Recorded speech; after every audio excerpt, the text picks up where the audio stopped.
خير الكلام كلام الله وخير الهدي هدي محمد صلى الله عليه وسلم وشر الأمور محدثاتها وكل محدثة بدعة وكل بدعة ضلالة وكل ضلالة في النار.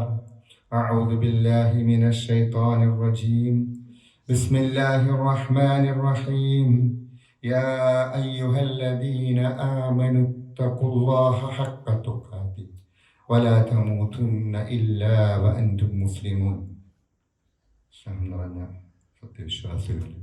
വിശ്വാസിനികളെ, അള്ളാഹുവിനെ സൂക്ഷിച്ച് അവൻ്റെ വിധിവിലക്കുകൾ പാലിച്ചുകൊണ്ട് തഖ്വയോടുകൂടി ജീവിക്കണമേ എന്ന് ആദ്യമായി എന്നോടെന്ന പോലെ നിങ്ങൾ ഓരോരുത്തരോടും ഉപദേശിക്കുന്നു.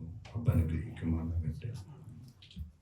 റബ്ബിൻ്റെ ആ ഉപദേശം, സ്നേഹോപദേശം, എല്ലാ അനുഗ്രഹങ്ങളും ചൊരിഞ്ഞു തന്ന റബ്ബ് ആ ഉപദേശിക്കുന്ന ഉപദേശം നമ്മുടെ ഹൃദയത്തോട് ചേർത്ത് വയ്ക്കണം. യാ അയ്യുഹല്ലദീന ആമനൂ, അല്ലയോ സത്യവിശ്വാസികളെ, ഇത്തഖുല്ലാഹ്, നിങ്ങൾ അല്ലാഹുവിനെ സൂക്ഷിക്കണേ. വലാ തമൂതുന്ന ഹഖ്ക തുഖാതിഹി, സൂക്ഷിക്കേണ്ടുന്ന വിധത്തിൽ അല്ലാഹുവിനെ സൂക്ഷിക്കണേ. വലാ തമൂതുന്ന ഇല്ലാ വഅൻതും മുസ്ലിമൂൻ, നിങ്ങളിലേക്ക് മരണം എപ്പോൾ വേണമെങ്കിലും കടന്നു വരാം. ഏത് സമയത്തും കടന്നു വരുന്ന ആ മരണം, ആ സമയത്ത് നിങ്ങൾ മുസ്ലിമായിട്ടല്ലാതെ മരിച്ചു പോകരുതേ എന്നുള്ള ഉപദേശം ഹൃദയത്തോട് ചേർത്ത് വെച്ചാൽ റബ്ബിലേക്ക് നല്ലവരായിട്ട് മടങ്ങാൻ കഴിയും. റബ്ബ് തൗഫീഖ് നൽകി അനുഗ്രഹിക്കുന്നതാണ്.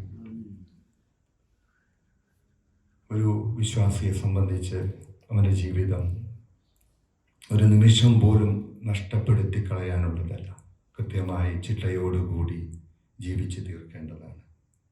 അതിലേറ്റവും അവൻ റബ്ബിലേക്ക് അടുക്കുവാനും റബ്ബിൻ്റെ തൃപ്തി നേടുവാനും റബ്ബിൻ്റെ ഇഷ്ടം നേടുവാനും അതിലൂടെ സ്വർഗം നേടി പരലോകത്ത് വിജയിക്കുവാനും പരിശ്രമിക്കേണ്ടവനാണ് ഒരു വിശ്വാസി.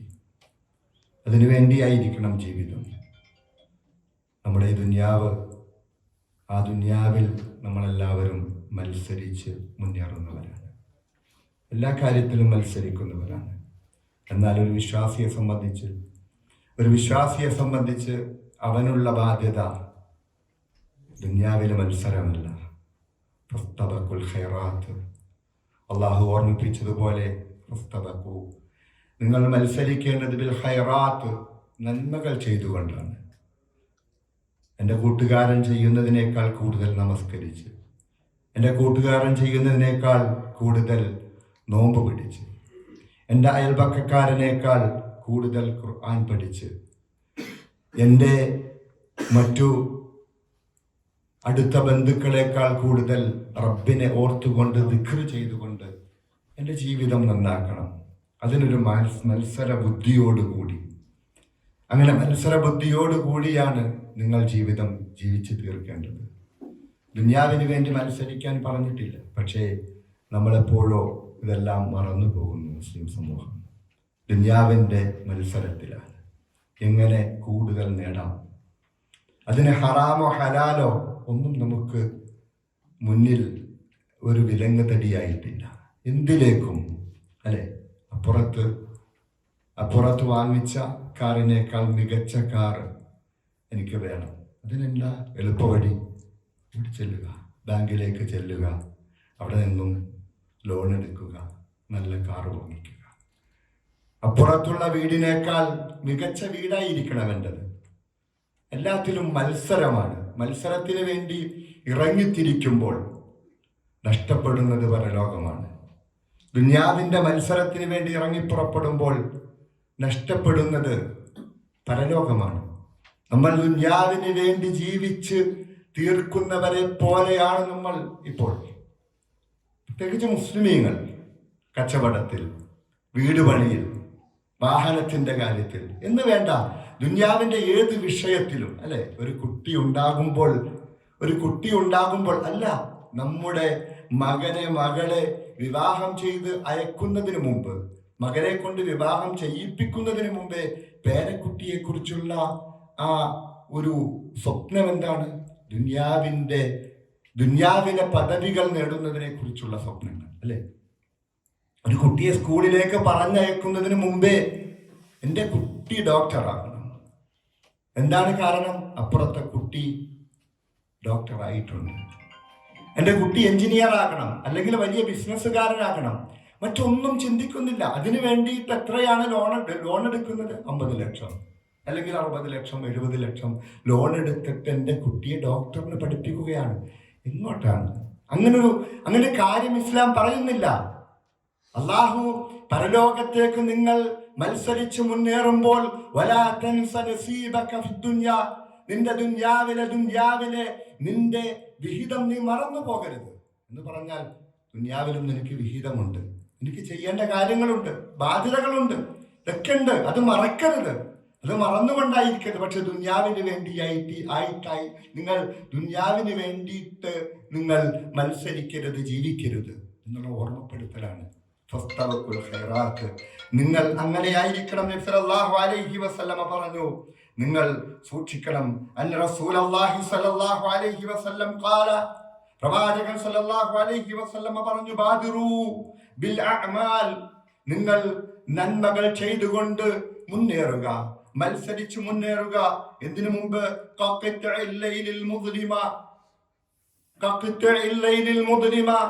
നിങ്ങൾക്ക് കാലരാത്രി പോലെ നിങ്ങൾക്ക് താങ്ങാൻ പറ്റാത്ത ഫിത്നകൾ വരാനുണ്ട്. ആ കാലം വരുന്നതിന് മുമ്പേ നിങ്ങൾ നന്മകൾ ചെയ്ത് നിങ്ങൾ മുന്നേറുക. ആ കാലത്തിന്റെ പ്രത്യേകത എന്താണ്? ആ കാലഘട്ടത്തിൽ ഒരു മനുഷ്യൻ രാവിലെയാകുമ്പോൾ മുഅ്മിനാകും, വിശ്വാസിയാകും. വൈകുന്നേരമാകുമ്പോൾ അവൻ കുഫ്രിലേക്ക് പോകും. അല്ലാഹു കാത്തുരക്ഷിക്കുന്നവരാണ്. സത്യമല്ലേ അത്? ഈ കാലഘട്ടത്തിന്റെ പ്രത്യേകതയാണ്. പ്രവാചകൻ സല്ലല്ലാഹു അലൈഹി വസല്ലമ പറഞ്ഞു, വയുംസി മുഅ്മിനൻ, ഒരു മനുഷ്യൻ വൈകുന്നേരമാകുമ്പോൾ മുഅ്മിനാകും, വിശ്വാസിയാകും. പക്ഷേ വയുസ്ബിഹു കാഫിറാ, അവൻ രാവിലെയാകുമ്പോൾ കുഫ്രിയത്തിലേക്ക് പോകുന്ന അവസ്ഥയുണ്ടാകും. അല്ലെ? കുഫ്രിന്റെ ആ നമ്മുടെ ചുറ്റുവട്ടത്തും കുഫ്രിലേക്ക് നയിക്കുന്ന കാര്യങ്ങൾ മാത്രമാണ്, അല്ലെ? അതിലേക്ക് ക്ഷണിച്ചുകൊണ്ടിരിക്കുന്നു. അതിലേക്കുള്ള സോഷ്യൽ മീഡിയ എടുത്താൽ കുഫ്രിന്റെ വാക്കുകളാണ്. അതിലേക്ക് ചായ്ഞ്ഞു പോകുന്ന നമ്മുടെ കുട്ടികൾ, അല്ലെ? തലയിൽ തട്ടമിട്ട് വളരെ സുന്ദരമായിട്ട് ഇസ്ലാമിക വേഷം ധരിച്ച പെൺകുട്ടി വന്ന് നിന്നിട്ട് പറയുകയാണ്, ഇസ്ലാമിന്റെ നിയമങ്ങൾ മാറ്റി എഴുതാൻ സമയമായിരിക്കുന്നു. കുഫ്രിലേക്ക് പോയിരിക്കുന്നു ഒരു കുട്ടി. അങ്ങനെ എത്രയോ കുട്ടികൾ പുറത്ത് പറയാത്ത കുട്ടികളാണ് അധികവും. ഇസ്ലാമിന്റെ നിയമങ്ങൾ മാറ്റി എഴുതേണ്ട സമയം കഴിഞ്ഞു, ഇനിയും ഈ പഴയ നിയമങ്ങൾ വെച്ചിരിക്കേണ്ടതില്ല എന്ന് പറയുന്ന ഒരവസ്ഥയിലേക്ക് അള്ളാഹു കാത്തുരക്ഷിക്കുമാറാകട്ടെ നമ്മുടെ മക്കളെ, അല്ലെ? ആ രീതിയിൽ ആയിത്തീരും. ദുന്യാവിന്റെ ചില ലാഭങ്ങൾക്ക് വേണ്ടിയിട്ട് ദീനിനെ വിറ്റ് കളയുന്നൊരവസ്ഥയിലേക്ക് പണ്ഡിതന്മാർ എല്ലാവരും ദീനിനെ വെച്ച് ദുന്യാവ് നേടുന്നൊരവസ്ഥയിലേക്ക് അള്ളാഹു കാത്തുരക്ഷിക്കുമാറാകട്ടെ. അങ്ങനെ ഒരു അവസ്ഥയിലേക്ക് എത്തപ്പെടുമെന്ന് നബി സല്ലല്ലാഹു അലൈഹി വസല്ലം പറഞ്ഞു. അപ്പോൾ ആ ഫിത്നയ്ക്ക് മുമ്പ് നിങ്ങൾക്ക് നന്മകൾ ചെയ്യാനുള്ള സമയം നിങ്ങൾക്ക് കിട്ടിയിട്ടുണ്ട്. അത് നഷ്ടപ്പെടുത്താതെ കൂടുതൽ നേടാൻ ശ്രമിക്കുക. ഒരിക്കലും നിങ്ങളിലേക്ക് ഇങ്ങോട്ട് നന്മകൾ എത്തുകയില്ല. നന്മയ്ക്ക് വേണ്ടി അങ്ങോട്ട് ഇറങ്ങിത്തിരിക്കണം. നമ്മൾ പള്ളിയിലേക്ക് പോകണം. എങ്കിലേ പള്ളിയിലേക്ക് പോകുന്ന ഓരോ കാലുകൾ വയ്ക്കുമ്പോഴും ഓരോ പാദങ്ങൾ വയ്ക്കുമ്പോഴും നമ്മുടെ പാപങ്ങൾ പുറത്ത് അല്ലാഹുവിൻ്റെ അടുക്കൽ ഓരോ തറജയും ഉയരുകയുള്ളൂ. വീട്ടിലിരുന്നാൽ അത് കിട്ടൂല, അല്ലെ? ഖുർആൻ ക്ലാസ്സിന് എത്തിയാലേ ഖുർആൻ പഠിക്കുകയുള്ളൂ. നമ്മൾ ഓർക്കും ഖുർആൻ ഇനി ക്ലാസ്സിനൊന്നും പോയില്ലെങ്കിൽ കുഴപ്പമില്ല, ഇന്നിപ്പോ നടക്കുന്ന ക്ലാസ് ഞാൻ ഓൺലൈനിൽ കേട്ടോളാം. ഇരിക്കൂല, അതിനുവേണ്ടി ഒഴിഞ്ഞിരിക്കില്ല. കഴിയോ? ഇല്ല, എനിക്കും കഴിയില്ല, നിങ്ങൾക്കും കഴിയില്ല. അപ്പോൾ നമ്മിലേക്ക് അടുത്ത റീൽ വന്നെത്തും, അതൊന്ന് നോക്കും, പോയി, അല്ലെ? അല്ലെങ്കിൽ കുടുംബ ഗ്രൂപ്പിൽ ഒരു തമാശ, ആരെങ്കിലും. അതാണ് പ്രത്യേകത. അതുകൊണ്ട് ഇങ്ങോട്ട് വന്നെത്തിയാലേ, ഖുർആൻ ക്ലാസ്സിന് ഇറങ്ങി പുറപ്പെട്ടാലേ ഖുർആൻ പഠിക്കാൻ കഴിയുകയുള്ളൂ. അള്ളാഹുവിനെ കുറിച്ചുള്ള ദിക്റിലേക്ക് ഇറങ്ങി പുറപ്പെട്ടാൽ മാത്രമേ അതിന് കഴിയുകയുള്ളൂ എന്നൊരവസ്ഥയിലാണെന്നുള്ളത്. അല്ലെങ്കിൽ നമ്മെ തെറ്റിച്ച് കളയാൻ വ്യത്യസ്തമായ രീതിയിൽ നമ്മിലേക്ക് ആളുകൾ വന്നുകൊണ്ടിരിക്കുന്നുണ്ട്. അവർക്ക് മാർഗങ്ങൾ പലതാണ്. അവർ ഫേസ്ബുക്കിലായിരിക്കാം, അല്ലെങ്കിൽ ഇൻസ്റ്റഗ്രാമിലായിരിക്കാം, അല്ലെങ്കിൽ ടിക്ടോക്കിലായിരിക്കാം, അല്ലെങ്കിൽ വാട്സപ്പിലായിരിക്കാം. അങ്ങനെ ഗ്രൂപ്പുകളിൽ, നമ്മുടെ ഏറ്റവും വേണ്ടപ്പെട്ടവർ മാത്രമുള്ള ഗ്രൂപ്പുകളിൽ പോലും അള്ളാഹുവിനെ മറന്നു പോകുന്ന ചിന്തകൾ ഇട്ട് തരുന്ന ചില കാര്യങ്ങൾ വരുമ്പോൾ നമ്മൾ ശരിക്കും പേടിക്കണം. അതുകൊണ്ട് നമ്മൾ ഇറങ്ങിത്തിരിക്കണം നന്മയിലേക്ക്. അള്ളാഹു ഓർമ്മപ്പെടുത്തിയതുപോലെ സാരിഉ, നിങ്ങൾ വേഗത്തിൽ ചെല്ല്, വേഗത്തിൽ പോ. ഇലാ മഗ്ഫിറത്തിൻ മിർ റബ്ബിക്കും വജന്ന, നിങ്ങളുടെ റബ്ബിന്റെ അടുക്കൽ നിന്നുള്ള മഗ്ഫിറത്തിന് വേണ്ടിയിട്ട്. നിങ്ങൾ പാപങ്ങൾ ഒത്തിരി ചെയ്തിട്ടുണ്ട്, നിങ്ങൾക്കറിയാം കൃത്യമായിട്ട്. അതുകൊണ്ട് റബ്ബിന്റെ മഗ്ഫിറത്തിന് വേണ്ടിയിട്ടും വജന്ന, അതുപോലെ സ്വർഗത്തിലേക്കും നിങ്ങൾ വേഗത്തിൽ ചെല്ലു, വേഗത്തിൽ ഇറങ്ങിത്തിരിക്കുക. അർളുഹാ കഅർളിസ് സമാവാതി വൽ അർള്, ആ സ്വർഗമാകട്ടെ ഈ ദുനിയാവിന്റെ കുടുസതയല്ലാതെ ആകാശഭൂമികളെക്കാൾ വിശാലമായ സ്വർഗം, എല്ലാമുള്ള സ്വർഗം, എല്ലാ സുഖലോലുപതകളുമുള്ള ആ സ്വർഗത്തിലേക്ക്, സുഖങ്ങൾ മാത്രമുള്ള സ്വർഗത്തിലേക്ക്. അവിടെ നിരാശയില്ല, അവിടെ ക്ഷീണമില്ല, മറ്റേതെങ്കിലും ബുദ്ധിമുട്ടുകളില്ല. എന്താണോ നിങ്ങൾ ആഗ്രഹിക്കുന്നത് അത് നിങ്ങൾക്ക് കിട്ടും. വലഹും മാ തസ്തഹി വലഹും മാ തദ്ഉൻ, ഓരോരുത്തരും ആഗ്രഹിച്ചത് അവിടെയുണ്ട്. എന്താണോ ആഗ്രഹിക്കുന്നത് അതെത്തപ്പെടുന്ന ആ സ്വർഗലോകത്തിന് വേണ്ടിയിട്ട്, ശാശ്വതമായ സ്വർഗലോകത്തിന് വേണ്ടിയിട്ട് നിങ്ങൾ വേഗത്തിൽ ഇറങ്ങിത്തിരിക്കുക. അല്ലാതെ ദുനിയാവിന് വേണ്ടിയിട്ടല്ല നമ്മൾ മത്സരിക്കേണ്ടത്.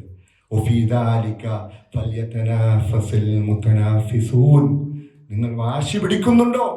വാശി പിടിക്കുന്നുണ്ടെങ്കിൽ സ്വർഗത്തിന് വേണ്ടി വാശി പിടിക്കുക, അതിന് വേണ്ടിയിട്ട് വാശി പിടിക്കുക. അല്ലാതെ കച്ചവടം കൂട്ടാൻ വേണ്ടിയിട്ട് 10 ലക്ഷം ലോൺ എടുക്കുകയല്ല വേണ്ടത്.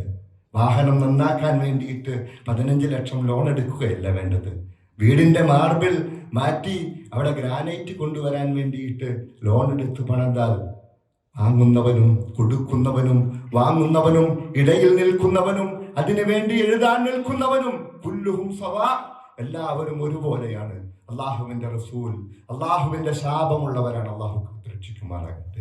പലിശ ഇത് കൊടുക്കുന്നവനാണെങ്കിലും വാങ്ങുന്നവനാണെങ്കിലും ഇതിന്റെ ഇടയിൽ നിന്നാലും എഴുതാൻ നിൽക്കുന്നവനും എല്ലാവരും തുല്യരാണ്. പിന്നെ എങ്ങനെയാണ് വീടുണ്ടാക്കാൻ ലോൺ എടുക്കുന്നത്? എങ്ങനെയാണ് CC ഇട്ട് വണ്ടി എടുക്കുന്നത്? കഴിയില്ല ഒരു വിശ്വാസിക്ക്.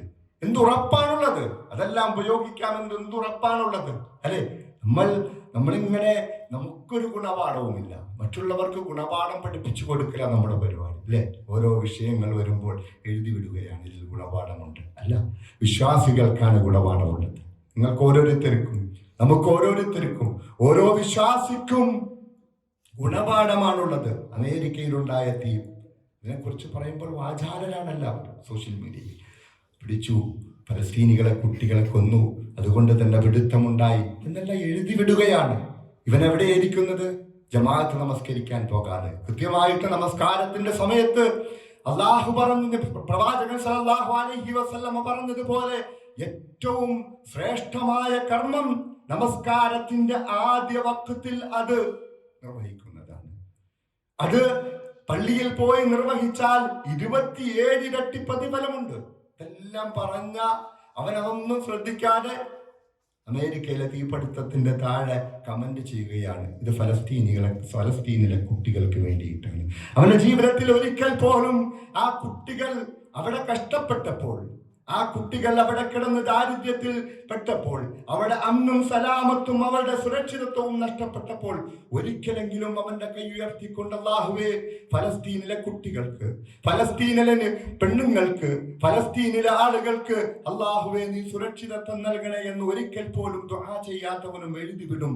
ഇത് അമേരിക്കയ്ക്കുള്ള താക്കീതാണ്. അമേരിക്കയെ നശിപ്പിച്ചു കളഞ്ഞു. എന്ത് അധികാരമാണ് അത് പറയാൻ? ഗൈബിയായ അള്ളാഹുവിന്റെ അദൃശ്യമായ അറിവിൽ കൈകെടുത്താൻ എനിക്കും നിങ്ങൾക്കും ആരാണ് അധികാരം നൽകിയത്? ആരാണ് പറഞ്ഞത് ശിക്ഷയാണ്? ആരാണ് പറഞ്ഞത് പരീക്ഷണമാണെന്ന്? അള്ളാഹു ആലം. എന്ത് തന്നെയായാലും അള്ളാഹുവിന്റെ ജബറൂത്തിനെ നമുക്ക് കാണിച്ചു തന്നു. അള്ളാഹുവിന്റെ ആധിപത്യത്തെ ഏതെല്ലാം AI സംവിധാനങ്ങൾ കൊണ്ട് കളിച്ചാലും അശദ്ദു മിൻഹു ഖുവ, ഞങ്ങളാണ് മറ്റെന്തിനേക്കാളും വലിയ ശക്തി, ഞങ്ങളെ നേരിടാൻ ആർക്കും കഴിയില്ല എന്ന് പറഞ്ഞവർക്ക് റബ്ബിന്റെ ശക്തി റബ്ബ് കാണിച്ചു കൊടുത്തു. ഒന്നും ചെയ്യാൻ പറ്റിയില്ല.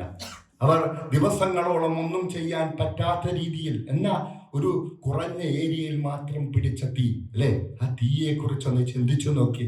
അതിന്റെ തീഷ്ണത പ്രവാചകൻ സല്ലല്ലാഹു അലൈഹി വസല്ലമ പറഞ്ഞു, നരകത്തിന്റെ തീ അതിന്റെ 70% മാത്രമാണ്. 70% മാത്രമാണ് ഈ ലോകത്ത് മുഴുവനുമുള്ള തീ. ഈ ദുനിയാവ് ഉണ്ടായത് മുതൽ, ആകാശഭൂമികൾ ഉണ്ടായത് മുതൽ യൗമുൽ ഖിയാമത്ത് വരെ ഇവിടെ കത്തിത്തീരുന്ന ഓരോ തീയും അത് നരകത്തിന്റെ തീയിന്റെ 70% മാത്രം. ബാക്കി 69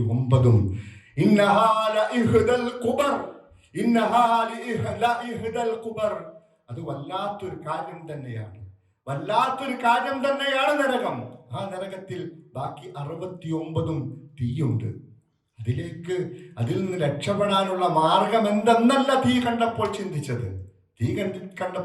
ചിന്തിച്ചത് ആവേശത്തോടുകൂടി അമേരിക്കക്കെതിരെ എതിരെ എഴുതാൻ. അന്ന് ഫലസ്തീനിലെ കുട്ടികളെ കുറിച്ച് ഓർത്തു. ഫലസ്തീനിലെ മനുഷ്യന്മാർക്ക് നന്മകൾ നഷ്ടപ്പെട്ടു പോയിട്ടുണ്ട്. പള്ളികൾ അവിടെ ഇല്ല, നമസ്കരിക്കാൻ പോകാൻ പള്ളിയില്ല. അവർക്ക് സ്വതന്ത്രമായിട്ട് ഒന്ന് അല്ലാഹുവിനെ കുറിച്ച് ദിക്ർ ചൊല്ലാൻ, ഒന്ന് ഖുർആൻ ഓതാൻ അവർക്ക് സൗകര്യമില്ല. ഇതൊക്കെ ആർക്കും വരാം. ഇതൊരു പ്രത്യേക ഫലസ്തീനിലെ ആളുകൾക്ക് മാത്രം അല്ലാഹു മാറ്റിവെച്ചതല്ല, ആർക്കും വരാം. അല്ലാഹു കാത്തുരക്ഷിക്കുമാറാകട്ടെ. ഈ തീയെല്ലാം റബ്ബിന്റെ ഖുവ്വത്ത്, റബ്ബിന്റെ ജബറൂത്ത്, അല്ലാഹുവിന്റെ ആധിപത്യം അല്ലാഹു കാണിക്കാൻ തീരുമാനിച്ചാൽ അല്ലാഹുവിന്റെ പിടുത്തം വല്ലാത്ത പിടുത്തമാണ്. അതുകൊണ്ട് അതിൽ നിന്ന് രക്ഷപ്പെടാനുള്ള മാർഗം തേടുന്നതിന് പകരം, അതിൽ നിന്ന് ഗുണപാഠം ഉൾക്കൊള്ളേണ്ടതിന് പകരം മറ്റ് കമന്റുകൾ ചെയ്തുകൊണ്ട് സോഷ്യൽ മീഡിയയിൽ ഇരിക്കുകയല്ല വേണ്ടത്. നമ്മൾ ഗുണപാഠം ഉൾക്കൊള്ളണം. അങ്ങനെ ഗുണപാഠം ഉൾക്കൊണ്ടുകൊണ്ട് നമുക്ക് ചെയ്തു തീർക്കാനുള്ളത് എന്താണ്? റബ്ബിന്റെ തൃപ്തി എന്തിനാണ് നമുക്ക് കിട്ടുന്നത്? 1 രൂപ കൊടുത്താലാണോ? എങ്കിൽ കൊടുക്കണം അപ്പോൾ തന്നെ. ഒരു സുന്നത്ത് നമസ്കരിച്ചാലാണോ? കിട്ടുന്ന സമയം അതിനുണ്ടോ? കൊടുക്കണം. അല്ലാതെ യൂസുഫ് അലി ആയിരുന്നെങ്കിൽ ഞാൻ അത്രയ്ക്ക് പണം ഉണ്ടായിരുന്നു, ഞാൻ അങ്ങോട്ട് വാരി വിതറുമായിരുന്നു. എന്താ അങ്ങനെ ഉണ്ടോ? അങ്ങനെ ഇല്ല. എന്താ പറഞ്ഞിട്ട് നിങ്ങൾ എന്ത് ചെയ്യണം?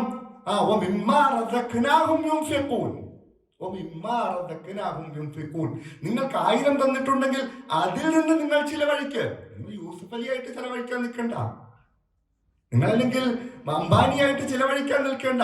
നിങ്ങൾ യൂസുഫ് അലി കൊടുക്കുന്ന കോടികളെക്കാൾ നിങ്ങൾ 1 രൂപ ആത്മാർത്ഥമായിട്ട് റബ്ബിന്റെ തർലിയത്തും റബ്ബിന്റെ തൃപ്തിയും വജുഹും മാത്രമാണ് നിങ്ങൾ ഉദ്ദേശിച്ചുകൊണ്ട് ഇന്നമാ നുത്ഇമുക്കും ലിവജ്ഹില്ലാഹി ലാ നുരീദു മിൻകും ജസാഅൻ വലാ ശുകൂറ എന്ന ചിന്തയാണ് നിങ്ങൾക്കുള്ളതെങ്കിൽ യൂസുഫ് അലി കൊടുക്കുന്നതിനേക്കാൾ കോടികളേക്കാൾ നിങ്ങളുടെ 1 രൂപയ്ക്കാണ് റബ്ബിന്റെ അടുക്കൽ വില. അതെ, നിങ്ങൾക്ക് നൽകിയതിൽ നിന്ന് നൽക്, നമുക്ക് നൽകിയതിൽ നിന്ന് കിട്ടിയാ പോരെ അല്ലേ? അങ്ങനെ മതിയില്ലേ? അല്ലാതെ നമുക്ക് കിട്ടാത്തതിനെ കുറിച്ച് ചിന്തിച്ച് അങ്ങനെ കിട്ടിയിരുന്നെങ്കിൽ ഞാൻ അങ്ങനെയാകുമായിരുന്നു. ഇല്ല, ആവില്ല. ഇത് വെറുതെ തോന്നുന്നതാ മനുഷ്യന്റെ സ്വഭാവം.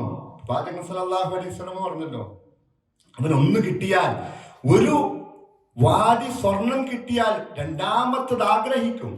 നമ്മളൊക്കെ ഇങ്ങനെ തന്നെ അല്ലേ? ഞാനൊക്കെ ചെറുപ്പത്തിൽ വിചാരിച്ചു, ഒരു 25 വയസ്സൊക്കെ വിചാരിച്ചു, ഞാൻ ഓർത്തെന്താ എനിക്കൊരു സൈക്കിള് മതി അല്ലെ? ചെറുപ്പത്തിൽ സൈക്കിൾ മതി. 25 ആയപ്പോൾ അത് ബൈക്കായിട്ട് മാറി. അങ്ങനെ 30-35 ആയി കുട്ടികളായപ്പോ കാറായിട്ട് മാറി. ഇനിയിപ്പോ പുതിയ യുഗത്തിൽ തുറന്നു പറയുക, നമ്മുടെ ചിന്ത ഒരു ചെറിയ വിമാനം വാങ്ങിച്ചാൽ അല്ലെ? അങ്ങനെയൊക്കെ ഒരു ചിന്തയിലേക്ക് അതിലേക്ക് എത്തി. ഒരുപക്ഷെ 10 വർഷം കഴിയുമ്പോൾ, ഞാൻ ഇന്നിപ്പോ എന്റെ കൂടെയുള്ള കുട്ടികളോട് പറഞ്ഞു, ഞാൻ കാറിനെ കുറിച്ച് വിട്ടു, ഞാൻ ഈ ഒരു വിമാനത്തെ കുറിച്ചാണ് ചിന്തിക്കുന്നത്. കാറിപ്പുണ്ട്, ഒരു ചെറിയ കാറുണ്ട്, ഇനി അടുത്തതൊരു വിമാനം അല്ലേ? മനുഷ്യന്റെ ചിന്ത അങ്ങനെയാണ്. പണ്ടുണ്ടായാലും ഒരു 2 വീലർ മതി, ഒരു സൈക്കിൾ മതിയായിരുന്നു എന്ന് പറഞ്ഞുകൊണ്ട് അതിനു വേണ്ടി കഷ്ടപ്പെട്ട മനുഷ്യൻ അതിൽ നിന്ന് മാറി. അങ്ങനെ ഈ ലോകത്തിങ്ങനെ ഒരു താഴ്വര സ്വർണം കിട്ടിയാൽ അടുത്തതിലേക്ക് അവന്റെ ചിന്ത പോകും. അവന് നിറയുന്നതിന് നബി സല്ലല്ലാഹു അലൈഹി വസല്ലമ പറഞ്ഞു, മനുഷ്യന്റെ ആ വായ് നിറയ്ക്കുന്നത് അത് മണ്ണ് മാത്രമാണ്. എന്നാണോ മരിക്കുന്നത് അന്നേ തീരുകയുള്ളൂ. സല്ലല്ലാഹു അലൈഹി വസല്ലമ പറഞ്ഞല്ലോ, ഒരു മനുഷ്യൻ പ്രായമാകും തോറും അവന്റെ 2 കാര്യങ്ങൾ ഷാബിലാകും, യുവത്വത്തിലാകും. എന്തൊക്കെയാണ്? അവന്റെ ഹൃദയവും അവന്റെ ആഗ്രഹങ്ങളും. അതാണ് പറയും 60 കഴിഞ്ഞു, എനിക്കൊന്നും വേണ്ട, വെറുതെ പറയുന്നത് അല്ല. മനുഷ്യന്റെ മനസ്സിൽ അവന്റെ ആഗ്രഹങ്ങൾ കൂടിക്കൂടി വരും. എന്താണ്? മക്കളെ എങ്ങനെ കെട്ടിച്ചു വിടാം, എങ്ങനെ കൂടുതൽ അപ്പുറത്തെ 1 സെന്റ് സ്ഥലം കൂടി എങ്ങനെ വാങ്ങിക്കാം. 40 കഴിയുമ്പോൾ പിന്നെ സെന്റിന്റെ കൂട്ടം, അതിൻ്റെ വാഹനങ്ങളുടെ ആ വലുപ്പത്തരം, അതെല്ലാം ഇങ്ങനെ കൂടിക്കൊണ്ടിരിക്കും. തകാസുറിലേക്ക് എത്തും അവൻ്റെ ചിന്ത, ആധിക്യത്തിലേക്ക് എത്തും. അങ്ങനെ അവൻ്റെ ഹൃദയവും അതുപോലെ തന്നെ അവൻ്റെ ആഗ്രഹങ്ങളും എപ്പോഴും ഈ രീതിയിൽ യുവത്വത്തിലേക്ക് പോയിക്കൊണ്ടിരിക്കും. അതാണ് മനുഷ്യൻ. അപ്പോൾ അത് കിട്ടിക്കഴിഞ്ഞാൽ എനിക്ക് കൂടുതൽ, അങ്ങനെയല്ല. നമ്മുടെ കയ്യിലുള്ളതിൽ നാം നൽകിയതിൽ നിന്ന് നിങ്ങൾ ചിലവഴിക്കുക എന്നല്ല പറഞ്ഞിട്ടുള്ളൂ, അല്ലേ? അങ്ങനെ പറഞ്ഞിട്ടുള്ളൂ അള്ളാഹു. എന്താണ് നൽകിയത് അതിൽ നിന്നും നിങ്ങൾ ചിലവഴിക്കുക, അതിനപ്പുറത്തേക്ക് നിങ്ങൾ ചിന്തിക്കേണ്ടത് കാര്യമില്ല. സഹാബത്ത് അങ്ങനെയായിരുന്നു. നമ്മൾ നമ്മുടെ മുൻഗാമികളിൽ നിന്നും പാഠം ഉൾക്കൊള്ളണം. അവരെങ്ങനെയായിരുന്നു അവരുടെ ജീവിതം ചിട്ടപ്പെടുത്തിയത്? അവരെ കുറിച്ച് പറയുന്നുണ്ട്,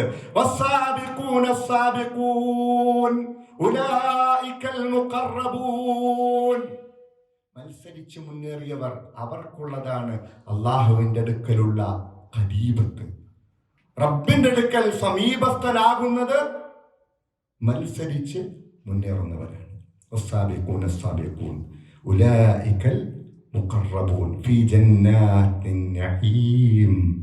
അങ്ങനെ മത്സരിച്ച് മുന്നേറിക്കാൻ ഇവിടെ കിട്ടുമ്പോഴൊക്കെ അപ്പൊന്നുമല്ല കിട്ടുന്നത്. ഇവിടെ കിട്ടും പോലെ ഒരു കപ്പ് തന്നിട്ടല്ലെങ്കിൽ 1,00,000 രൂപ അങ്ങനെ തരുകയല്ല. നമ്മളിങ്ങനെ ഇവിടെ പല മത്സരങ്ങളിലും, അല്ലെ, വേണ്ടാത്ത മത്സരങ്ങളിലൊക്കെ പങ്കെടുക്കുന്നുണ്ട്, അനാവശ്യ മത്സരങ്ങളിലെല്ലാം പങ്കെടുക്കുന്നുണ്ട്, ലോട്ടറിയിൽ പങ്കെടുക്കുന്നുണ്ട്. പക്ഷേ ഈ ഫസ്തബഖുൽ ഖൈറാത്ത്, നന്മയിൽ നിങ്ങൾ മത്സരിച്ച് മുന്നേറുന്നുണ്ടോ? നിങ്ങൾ അബൂബക്കർ റളിയല്ലാഹു അൻഹുവിനെ കുറിച്ച്, അതുപോലെ ഉമർ റളിയല്ലാഹു അൻഹുവിനെ കുറിച്ച്, ഉസ്മാൻ റളിയല്ലാഹു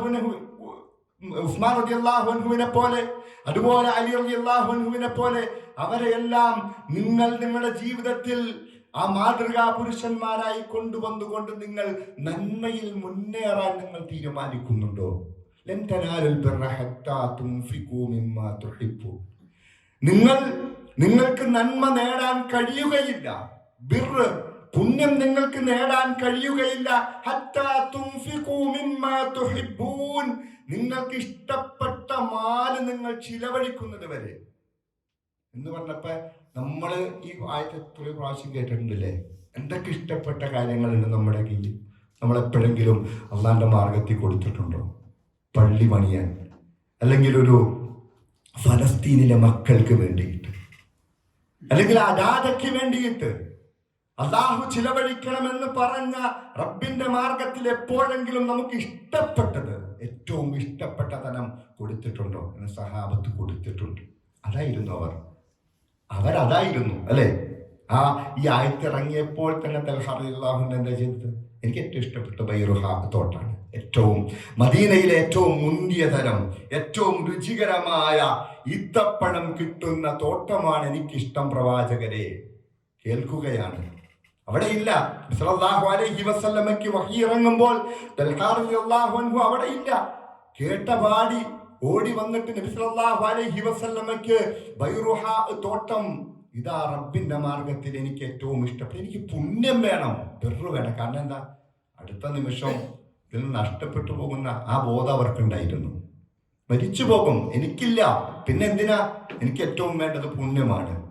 അതുകൊണ്ട് അവനെ കുറിച്ച് അള്ളാഹു പറഞ്ഞത് വസ്സാബിഖൂന മിനൽ മുഹാജിരീന വൽ അൻസാർ, അവർ മത്സരിച്ച് മുന്നേറിപ്പോയവരാണ്, മുൻകടന്നു പോയവർ, മുഹാജിറുകളും അൻസാറുകളും. അവരെന്താണ്? വല്ലദീന തബഉഹും ബിഇഹ്സാൻ, അവരെ പിൻപറ്റിക്കൊണ്ട് ഇഹ്സാനിൽ പിൻപറ്റി വന്ന ആളുകളും. അവർ എങ്ങനെയാണ്? അവർ റളിയല്ലാഹു അൻഹും വറദു അൻഹു. അതാണ് അങ്ങനൊരു പദവി നേടിയത് വെറുതെ കിട്ടിയതല്ല. വെറുതെ എങ്ങനെ ഇരുന്നിട്ട് നമ്മൾ സോഷ്യൽ മീഡിയയിൽ അടിച്ചുവിടുന്ന ഡയലോഗൊന്നും വെച്ചാൽ അല്ലാണ്ട് തൃപ്തി കിട്ടൂല. അതൊക്കെ കിട്ടണമെങ്കിൽ സഹാബത്തിന്റെ മാർഗത്തിലേക്ക്, സഹാബത്ത് എങ്ങനെയാണ് ഈ ഖുർആനിനെ ഉൾക്കൊണ്ടുകൊണ്ട് ജീവിച്ചത്, അവരുടെ ജീവിതം നമ്മൾ നോക്കണം. അവരുടെ ജീവിതത്തിലേക്ക് നമ്മൾ അവരുടെ ചരിത്രം പഠിക്കണം. എങ്ങനെയാണ് ഈ ഖുർആനിനെ പ്രവാചകൻ സല്ലല്ലാഹു അലൈഹി വസല്ലമ ഓതിക്കൊടുത്ത ഖുർആൻ ആയത്തുകളും അത് വിശദീകരിച്ചു കൊടുത്ത ഓരോ വചനങ്ങളും അവരുടെ ജീവിതത്തിൽ എങ്ങനെയാണ് കൊണ്ടു നടന്നത്. അങ്ങനെ ആയപ്പോൾ അൻസാരികളും മുഹാജിറുകളിലും പെട്ട മുൻകടന്ന മനുഷ്യന്മാർ അവരെ കുറിച്ച് അല്ലാഹു സർട്ടിഫൈ ചെയ്തു. എന്താ? റളിയല്ലാഹു അൻഹും, അല്ലാഹു അവരെ തൊട്ട് തൃപ്തിപ്പെട്ടു. വറദു അൻഹു, അവർ അള്ളാഹുവിനെ തൊട്ടും തൃപ്തിപ്പെട്ടു. അങ്ങനെ ഒരു സംഭവം നമുക്കുണ്ടോ? എപ്പോഴെങ്കിലും നമുക്ക് അങ്ങനെ തോന്നിയിട്ടുണ്ടോ? എന്നെ കുറിച്ച് റബ്ബ് തൃപ്തിപ്പെട്ടിട്ടുണ്ട്, ഞാൻ റബ്ബിനെ കുറിച്ച് തൃപ്തിപ്പെട്ടിട്ടുണ്ട്. റബ്ബിന്റെ നിയമങ്ങളെല്ലാം ഒരിക്കലും എനിക്ക് ഭാരമല്ല. പലിശ വാങ്ങാൻ ഇല്ല, പലിശയ്ക്ക് പണം എടുക്കാൻ പറ്റൂല, കച്ചവടത്തിൽ കളവ് പറയാൻ പറ്റൂല. കാരണം റബ്ബിനെ തൊട്ടുള്ള തൃപ്തി അതാണ്. റബ്ബ് എന്തെന്ന് പറഞ്ഞോ അതപ്പ തന്നെ അങ്ങനെ അല്ലേ? എന്നാ ഒക്കാലു സമയന വാർത്തന, ഞങ്ങൾ കേട്ടു അനുസരിച്ചു, ഇതിനപ്പുറത്തേക്കൊന്നുമില്ല. എപ്പോഴെങ്കിലും ഒന്ന് തെറ്റിപ്പോയാലോ റബ്ബേ അസ്തഗ്ഫിറുല്ലാഹ് ഫഇദാ ദക്കറുല്ലാഹ, അവർ അള്ളാഹുവിനെ കുറിച്ച് ഓർമ്മ വന്നാൽ തെറ്റിപ്പോയി, പാപത്തിൽ പെട്ടുപോയാൽ തിരിച്ചു വരും. അപ്പോൾ തന്നെ ഇല്ല, റബ്ബുമായിട്ടുള്ള ബന്ധം വിടാൻ പാടില്ല, റബ്ബിന്റെ തൃപ്തി നഷ്ടപ്പെടാൻ പാടില്ല.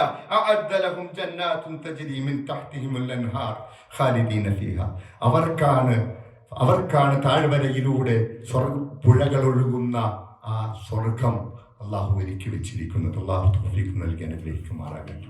അതാണ് നമ്മൾ മറന്നു പോകരുത്. നബി സല്ലല്ലാഹു അലൈഹി വസല്ലമ ഓർമ്മിപ്പിച്ചു, ബാദിറു, നിങ്ങൾ നന്മയിലേക്ക് മുന്നേറുക, അബിൽ അഅമാൽ, നന്മകൾ ചെയ്തുകൊണ്ട് മുന്നേറണം. സബ്അൻ, 7 കാര്യങ്ങൾക്ക് മുമ്പ് ഹൽ തൻതദിറൂന, അതും പ്രതീക്ഷിച്ച് നിങ്ങൾ ഇരിക്കുകയാണോ? ഏത്? ഈ പറയുന്ന 7 കാര്യങ്ങളും പ്രതീക്ഷിച്ച് നിങ്ങൾ ഇരിക്കുകയാണോ നന്മ ചെയ്യാൻ? അങ്ങനെയല്ല, അതിനു മുമ്പ് ചെയ്യണം. എന്താണ്? ഇല്ല ഫഖ്റൻ മുൻസിയ, നിങ്ങൾക്ക് മറപ്പിച്ച് കളയുന്ന ദാരിദ്ര്യം, എത്രമന ദാരിദ്ര്യം, അതിലേക്ക് തള്ളിവിട്ടാൽ ഒന്നിനെ കുറിച്ച് ഓർക്കാനും സമയം ഉണ്ടാവില്ല. അതുകൊണ്ട് അല്ലാഹു കാത്തുരക്ഷിക്കുമാറാകട്ടെ. നമ്മെ അഹങ്കാരികളാക്കി തീർക്കുന്ന, അതിക്രമകാരികളാക്കി തീർക്കുന്ന സമ്പത്ത് കിട്ടിയാൽ പിന്നെ ആരും വില വയ്ക്കാത്തൊരവസ്ഥ അത് വന്നേക്കാം. അല്ലാഹു കാത്തുരക്ഷിക്കുമാറാകട്ടെ. സമ്പത്തിന്റെ പ്രത്യേകത അങ്ങനെയാണ്. സമ്പത്ത് വന്നാൽ പിന്നെന്താ, എനിക്കെല്ലാണ്ടല്ലോ, എല്ലാം ഉണ്ട്, എനിക്ക് തോന്നുമ്പോൾ എനിക്ക് ഇഷ്ടം പോലെ ജീവിക്കാം, ആ ഒരു ചിന്ത വരും. അതുകൊണ്ട് തന്നെ അതിനു മുമ്പ് എല്ലാം നശിപ്പിച്ച് കളയുന്ന രോഗം എപ്പോൾ വേണമെങ്കിലും കടന്നു വരാം. എഴുന്നേറ്റ് നിൽക്കാൻ പറ്റാത്ത അവസ്ഥയിലേക്ക് രാവിലെ എഴുന്നേറ്റ് വരുമ്പോൾ അൽഹംദുലില്ലാഹില്ലദീ അഹ്യാനാ ബഅദമാ അമാതനാ വഇലൈഹിൻ നുശൂർ, അൽഹംദുലില്ലാഹ്, എനിക്ക് ഈ ജീവിതം തന്ന അള്ളാഹുവിനാണ് സർവസ്തുതിയും. എന്റെ മരണത്തിന് ശേഷം എന്നെ ജീവിപ്പിച്ച റബ്ബിനാണ് സർവസ്തുതിയും എന്ന് പറഞ്ഞുകൊണ്ട് എഴുന്നേറ്റ് വരാൻ കഴിയുന്നതാണ് ഏറ്റവും വലിയ സൗഭാഗ്യം. എഴുന്നേറ്റ് വരുമ്പോൾ ഒരു വർഷം തളർന്നു പോകുന്ന മനുഷ്യന്മാരുണ്ട് ലോകത്ത്. ആയിരക്കണക്കിന് മനുഷ്യന്മാർ ഓരോ ദിവസവും തളർന്നു വീഴുന്നുണ്ട് ഉറക്കത്തിൽ നിന്ന് എഴുന്നേറ്റ് വരുമ്പോൾ. അപ്പോൾ അതെല്ലാം എപ്പോൾ വേണമെങ്കിലും മുഫ്സിദ, എഴുന്നേറ്റ് നിന്ന് നമസ്കരിക്കാൻ പറ്റാത്ത അവസ്ഥ, ഒന്ന് മുട്ടുവേദന വന്നാൽ നമ്മുടെ എഴുന്നേറ്റ് നിന്ന് നമസ്കരിക്കുന്നവന്റെ പ്രതിഫലം നഷ്ടപ്പെടും, അല്ലേ? നഷ്ടപ്പെടും. അതാണ് എഴുന്നേറ്റ് നിന്ന് നമസ്കരിക്കുന്നവനേക്കാൾ താഴെയാണ് ഇരുന്ന് നമസ്കരിക്കുന്നവനേക്കാൾ താഴെയാണ് കിടന്ന് നമസ്കരിക്കുന്നത്. നമസ്കാരം നിർബന്ധമാണ്, അത് പാലിക്കണം, അതിൽ തർക്കമില്ല. പക്ഷേ നമസ്കരിക്കാതെ നടന്നു. അങ്ങനെ ഇരുന്ന് നമസ്കരിക്കുന്ന ഒരവസ്ഥ വന്നപ്പോൾ അവൻ നമസ്കരിക്കാൻ തുടങ്ങിയാലോ എന്ത് പ്രയോജനമുണ്ട്? ആ ഇരുന്ന് നമസ്കരിക്കുന്നവന്റെ മാത്രം പ്രതിഫലം കിട്ടുന്നൊരവസ്ഥയിലേക്ക് പോകും. അപ്പോൾ മുഫ്സിദ, ചെറിയൊരു മുട്ടുവേദന വന്നാൽ പോലും കൃത്യമായിട്ട് ആരാധന ചെയ്യാൻ കഴിയില്ല.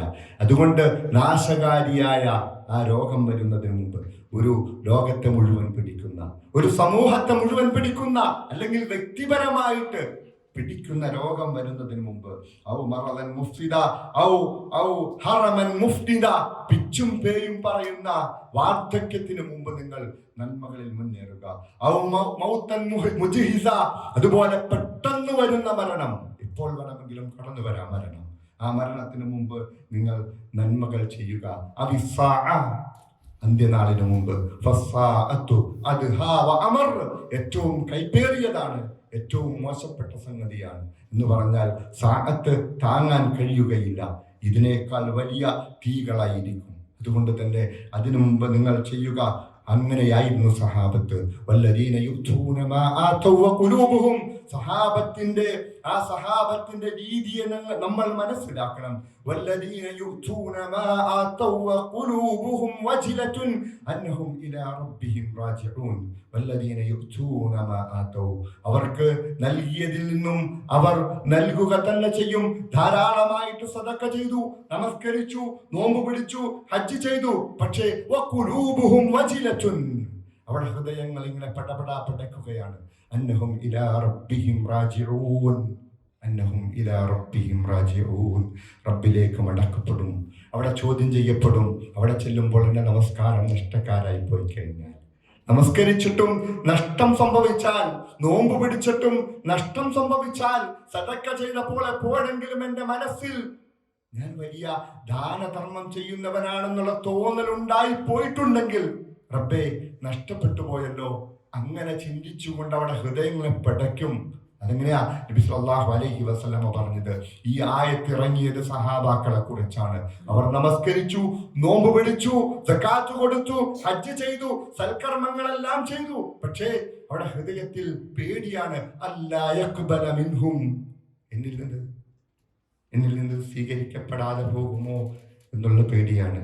ആ പേടിയിൽ അവരുടെ ഹൃദയം ഇങ്ങനെ പടയ്ക്കും. എന്നിട്ട് അവരിങ്ങനെ വെറുതെ ഇരിക്കുമല്ല.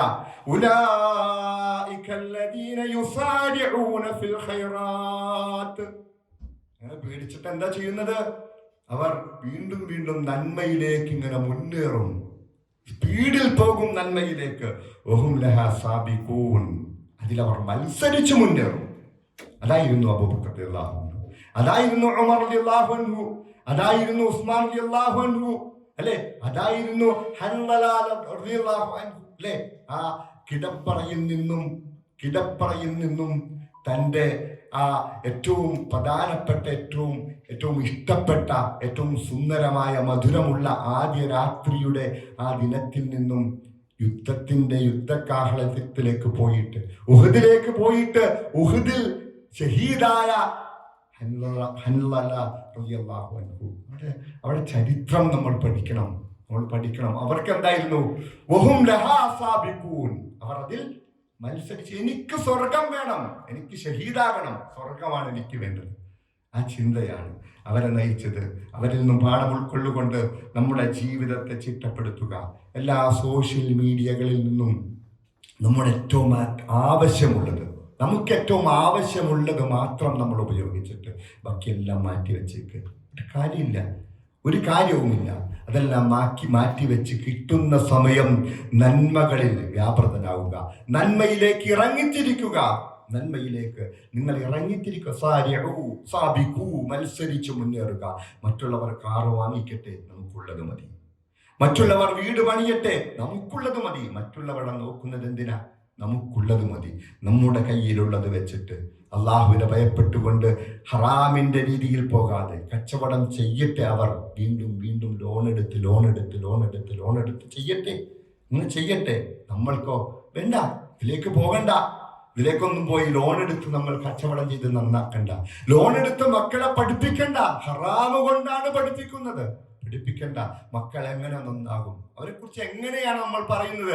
റബ്ബനാ ഹബ് ലനാ മിൻ അസ്വാജിനാ വദുരിയാതിനാ ഖുർറത അയ്നിൻ വജഅൽനാ ലിൽ മുത്തഖീന ഇമാമാ. എങ്ങനെയാണ് നമ്മൾ ദുആ ചെയ്യുന്നത്? ലോൺ എടുത്ത് പഠിപ്പിക്കാൻ വിട്ട കുട്ടിയെ കുറിച്ച്, ഖുർആൻ പഠിപ്പിക്കാത്തൊരു കുട്ടിയെ കുറിച്ച് നമ്മൾ അല്ലാഹുവിനോട് ദുആ ചെയ്യുകയാണ്. അല്ലാഹുവേ, എൻ്റെ സന്താനങ്ങളെയും എൻ്റെ കുടുംബത്തെയും നീ എനിക്ക് കൺകുളിർമ നൽകണേ.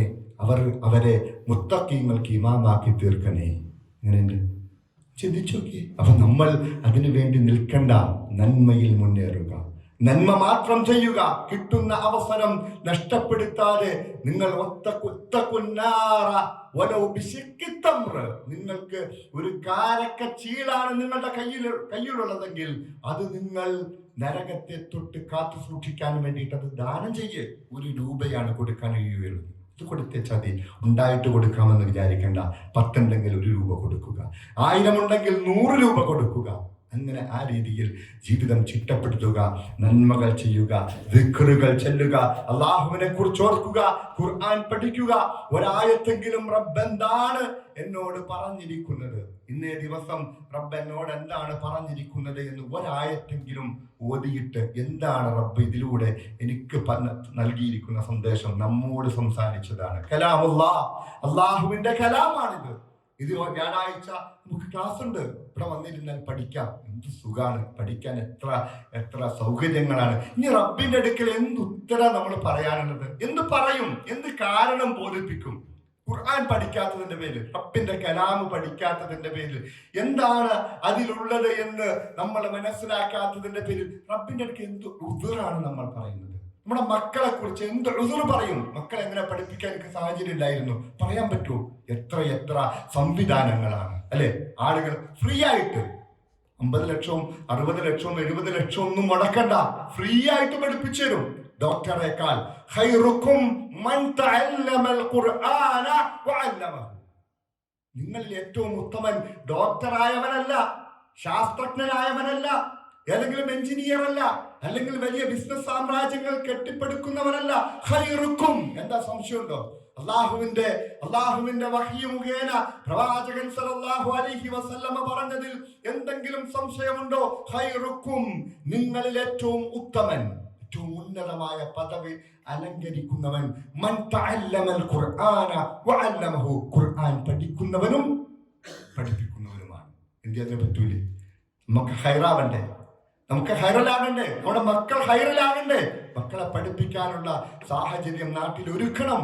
50 ലക്ഷവും 60 ലക്ഷവും ഒന്നും വേണ്ട. ഇനി ഒരാളെ ഇരുത്തിയാൽ തന്നെ മാസം 500 കൊടുത്താൽ പഠിപ്പിച്ചു തരാൻ ആളുകളുണ്ട്, ഇഷ്ടം പോലെ ആളുകളുണ്ട്. അതുകൊണ്ട് ഒരു ദിവസമെങ്കിലും, ഞാൻ പേടിച്ചിട്ട് പറയാ, ഒരു ദിവസം പോരാട്ടം, എല്ലാ ദിവസവും പഠിക്കണം. ഒരു ദിവസമെങ്കിലും ഖുർആൻ പഠിക്കാൻ നമ്മൾ മാറ്റിവെച്ചില്ലെങ്കിൽ റബ്ബിന്റെ അടുക്കൽ അല്ലെ ആരുമില്ലാത്തൊരവസ്ഥ. അള്ളാഹുവിന്റെ അടുക്കൽ ഓരോരുത്തരും യൗമുൽ ഖിയാമത്തിൽ ഒറ്റയ്ക്ക് ചെല്ലേണ്ടി വരും. അവിടെ ആരുമില്ല, ഉസ്താദുമാരില്ല, ബാപ്പയില്ല, ഉമ്മയില്ല, മക്കളില്ല, വേണ്ടപ്പെട്ടവരാരുമില്ല, ഭാര്യയില്ല, ഭർത്താവില്ല. അന്നുവരെല്ലാവരും ഉണ്ടായിരുന്നു. പക്ഷെ റബ്ബിന്റെ അടുക്കലേക്ക് ഒറ്റയ്ക്ക് ചെല്ലുമ്പോൾ, അവിടെ നിന്ന് ഹിസാബ് ചോദിക്കുമ്പോൾ, ഖുർആനിനെ കുറിച്ച് നീ എന്ത് പഠിച്ചു, എന്താണ് നീ പഠിച്ചത്, എന്ത് പ്രവർത്തിച്ചു എന്ന് ചോദിച്ചാൽ അതിന് ഉത്തരം പറയാൻ നമുക്ക് കഴിയണ്ടേ? റബ്ബ് തൗഫീഖ് നൽകുമാറാകട്ടെ. നമ്മൾ നന്മയിലേക്ക് മുന്നിട്ടിറങ്ങുക, മത്സരിച്ചു മുന്നേറുക.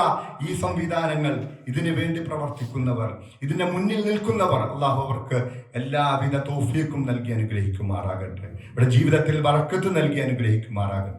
അതിനപ്പുറത്തേക്ക് നാളെ പരലോകത്ത് ജന്നാത്തുൻ നഈമിൽ നമ്മെ എല്ലാം ഒരുമിച്ച് കൂട്ടി അനുഗ്രഹിക്കുമാറാകട്ടെ. ഈ സംവിധാനങ്ങളോട് ചേർന്ന് നിൽക്കുക. ഇതിനു വേണ്ടിയിട്ട് എന്തെല്ലാം വേണം? അതിലേക്ക് വരിക, എല്ലാവരും വരിക. ഒന്നിച്ചു നിന്ന് നമുക്ക് വരുത്തണം, ആളുകളെ വിളിച്ച് കൊണ്ടുവരണം. നരകത്തിൽ നിന്നും ആളുകളെ രക്ഷിക്കാനുള്ള ബാധ്യത നമ്മെയാണ് അല്ലാഹു ഏൽപ്പിച്ചിരിക്കുന്നത്. നമ്മൾ അതിൽ നിന്ന് പോയാൽ റബ്ബ് മറ്റുള്ളവരെ ഏൽപ്പിക്കും. അള്ളാഹുവിന് വേറെ നമ്മെ തന്നെ പിടിച്ചു നിർത്തണമെന്നില്ല. അതുകൊണ്ട് നമ്മൾ അത് ഏറ്റെടുക്കുക. അള്ളാഹു തൗഫീഖ് നൽകി അനുഗ്രഹിക്കുമാറാകട്ടെ. വആഖിറു ദഅവാനാ അനിൽ ഹംദുലില്ലാഹി റബ്ബിൽ ആലമീൻ. അസ്സലാമു അലൈക്കും വറഹ്മത്തുള്ളാഹി വബറകാതുഹു.